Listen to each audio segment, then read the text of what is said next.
গাজায় ইসরায়েলে চলমান বর্বরতার বিরুদ্ধে ডাকা the world stops for Gaza শীর্ষক গ্লোবাল স্ট্রাইকের সাথে সংহতি প্রকাশ করেছে বাংলাদেশ ইয়ান মুসলিম ইন্টেলিজেন্সিয়া।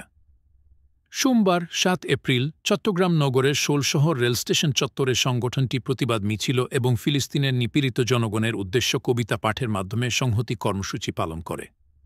সংগঠনের উদ্যোক্তা চিন্তক ও অ্যাক্টিভিস্ট মুনতাসির মাহমুদের সভাপতিত্বে এবং মাইনুল ইসলামের সঞ্চালনায় প্রতিবাদী অবস্থান কর্মসূচিতে সংহতি প্রকাশ করে বক্তব্য দেন বিভিন্ন পেশাজীবী, শিক্ষাবিদ, কলেজ, বিশ্ববিদ্যালয় ও মাদ্রাসার শিক্ষার্থীরা।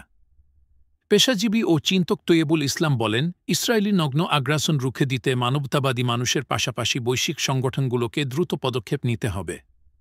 ফিলিস্তিনে বর্তমানে যা চলছে তা স্পষ্টই জেনোসাইড। এ জেনোসাইড বন্ধে ও মানবাতিহাসের কাসাই নেতানিয়াহুর বিচার নিশ্চিত করতে জাতিসংঘ, আরব লীগ, ওয়াইসি সহ বৈশ্বিক সংগঠনগুলোর দৃশ্যমান পদক্ষেপ নিতে হবে। কর্মসূচিতে আরও বক্তব্য দেন ঢাকা বিশ্ববিদ্যালয়ের শিক্ষার্থী হাসান মোহাম্মদ শরফুদ্দিন, চট্টগ্রাম বিশ্ববিদ্যালয়ের সাবেক অর্থনীতি বিভাগের শিক্ষার্থী সাইদুর রহমান প্রমুখ। রুম্মান জান্নাত ও জহির হাসানের ফিলিস্তিন বিষয়ক কবিতা পাঠ করেন চট্টগ্রাম বিশ্ববিদ্যালয়ের শিক্ষার্থী মুনতাসির মাহমুদ। ফিলিস্তিনি কবি মাহমুদ দারবিশের কবিতা পাঠ করেন এস.এম. মুশফিক হাসান জামি।